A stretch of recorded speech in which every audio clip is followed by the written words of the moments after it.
তো গানের আড্ডায় পেশাব কি ওখানে পেশাব করে দেয়, ওখান থেকে নড়েও না সড়েও না, এখানেই করে দেন, সমস্যা কি?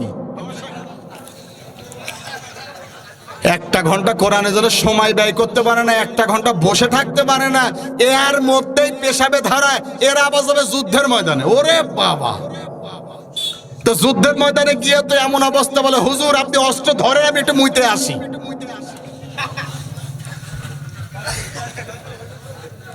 আল্লাহ যেন আমাদেরকে সেই যুদ্ধের ময়দানে সেই সৈন্যবাহিনীর মতো হওয়ার তৌফিক দান করে, বলেন আমিন।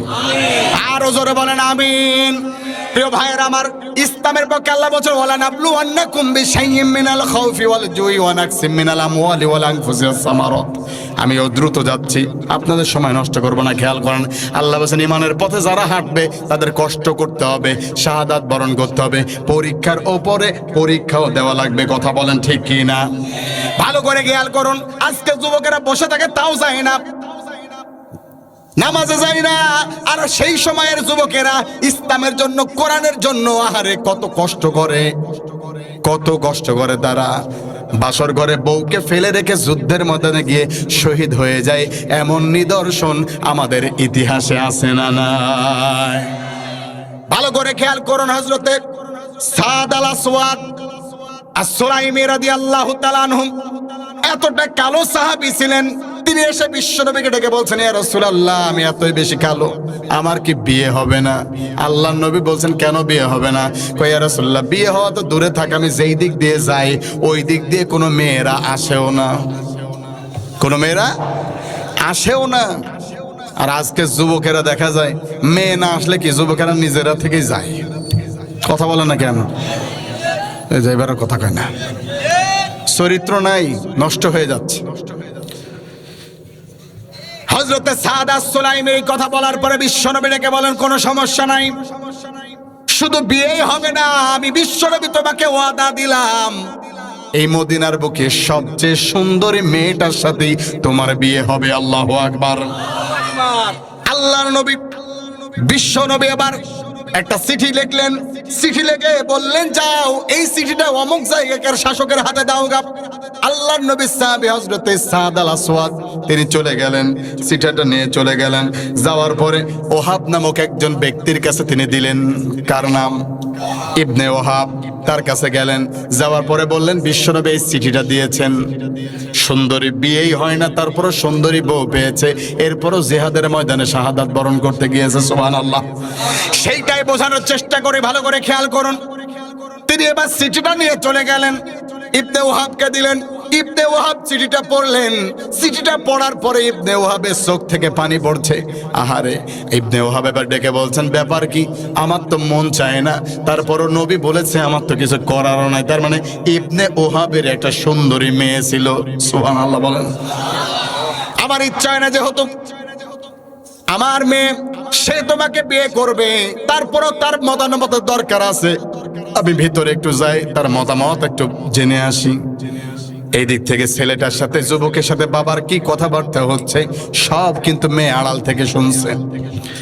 বাবা যখন গিয়েছে, যাওয়ার পরে রেখে বলছেন, মা এত কালো কুচকুচা মেয়ে ছেলে আমার তো পছন্দ হয় নাই, আমি বলতেও তোমারে পারে নাই, কিন্তু তোমাকে আমি শুধুমাত্র এতটুকু জানাতে যাচ্ছি, তুমি যদি না বলো তাহলে এই বিয়েটা আমি ক্যান্সেল করতে পারবো, আর তুমি যদি হ্যাঁ বলো আমার কিছু করার থাকবে না, তুমি তোমার মতামতটা দিতে পারো।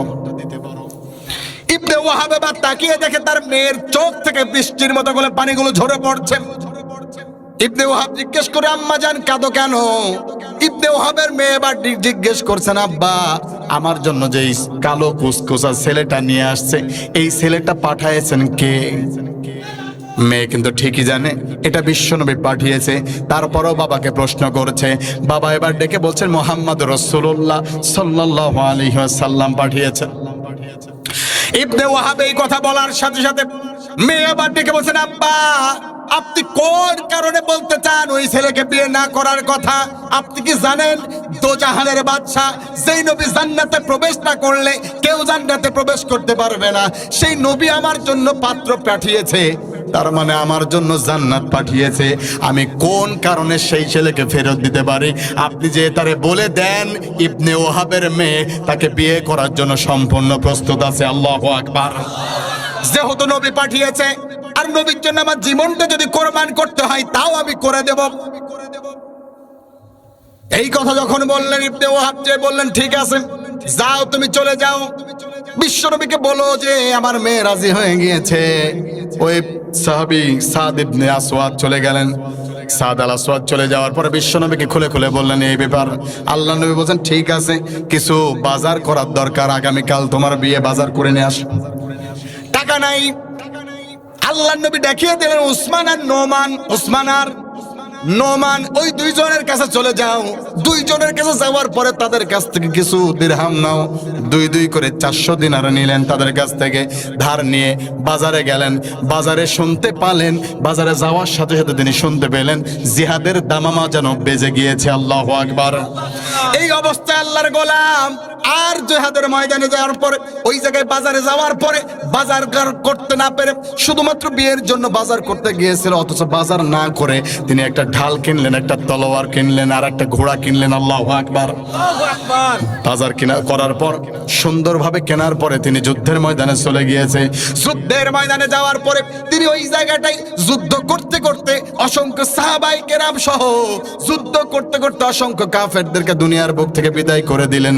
আর সাথে সাথে দূর থেকে কাফেরের আক্রমণে তিনিও শাহাদাত পড়ে নিলেন। লা ইলাহা ইল্লাল্লাহু মুহাম্মাদুর রাসূলুল্লাহ সাল্লাল্লাহু আলাইহি ওয়াসাল্লাম। আল্লাহ নবীর কাছে খবর আসলেন আপনার সাদ আল আসওয়াদ সে যুদ্ধের ময়দানে গিয়ে শাহাদাত বরণ করেছে। আল্লাহ নবী বললেন যে আগামীকালকে যার বিয়ে হবে সেই সাদ নাকি? কয় হ্যাঁ। বিশ্ব নবী এবার ডেকে বলছেন কিভাবে সম্ভব? আমি তো, সে সারা জীবনের স্বপ্ন ছিল একটা বিয়ে করা, আমি সেইটাও তার স্বপ্নটা পূরণ করতে গেলাম, অথচ তাকে আমি পেলাম না। কই, চলো আমি যেই সাদকে দেখি। সাদের কাছে গেলেন আল্লাহর নবী। যাওয়ার পরে হাত পা মাথাগুলো এক জায়গায় করলেন, সব বিচ্ছিন্ন হয়ে গেছে। এক জায়গায় করার পর লাশটাকে সামনে নিয়ে আল্লাহর নবী একবার হাসি দেয়, ডানে তাকায় একবার হাসে, বামে তাকায় আর একবার চোখের পানি ফেলে কাঁদে।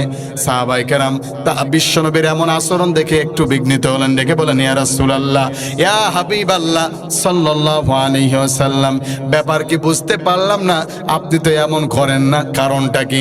আল্লাহর নবী ডেকে বলেন আমার হাসির কারণ কি শোনো।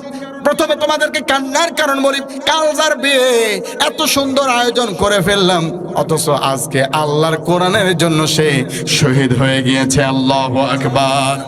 আর আমি শুধুমাত্র হাসছি এই কারণে, তোমরা দেখতে পাচ্ছ সাদ শহীদ হয়ে গেছে, অথচ আমাকে আমার আল্লাহ দেখাচ্ছে সাদের লাশটাকে গ্রহণ করার জন্য জান্নাতি হুরগুলো প্রতিযোগিতা সৃষ্টি করেছে, দৌড়াদৌড়ি পর্যন্ত শুরু করে দিয়েছে। দৌড়াদৌড়ি করতে করতে একটা অবস্থায় ওই জান্নাতি হুরদের পায়ের টাকনুর ওপরে তাদের কাপড় উঠে গিয়েছে। এইটা দেখেই শুধুমাত্র আমি হাসছি। আল্লাহু আকবার।